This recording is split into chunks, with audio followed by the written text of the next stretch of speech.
жакшы. Жакшы салып келдиңби? Эсалы жакшы болду. Гүлназ, мен сага телефонда баягына айткам. Мен сени билем, жакшы кызсың. Чыгармачылыгыңды сыйлайм, адамгерчилигиңди сыйлайм, талантыңды сыйлайм. Анан мен сага жолукканда айтайын дегем.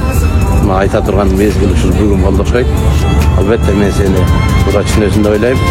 Эгер туура көрсөң, макул болсоң, эгер макул болсоң, экөөбүз концерт койгонго макулсуңбу? Макулмун.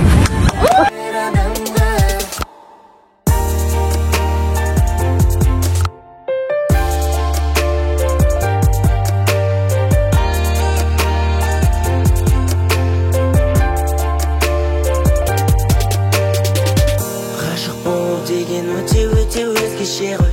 Сезімінің суығында ешкім сезбесе ғой. Ғашық болдым махаббатқа мәңгі жаным құмар сағындырады. Мен айтайын деп жүргем сага. Качан келесиң? Төртүндө аркан буюрса.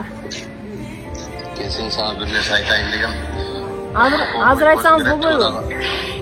Жок, ал телефонда айта турган нерсе эмес.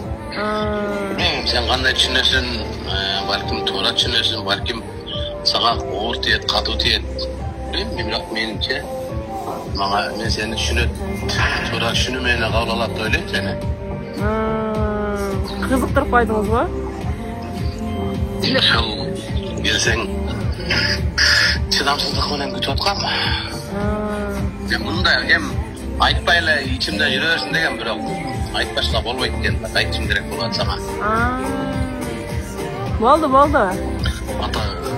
Ал нерсе мындай өзүм жеп салды да менчи. Хорошо? Болду. Хорошо. Баранда чалып койгон.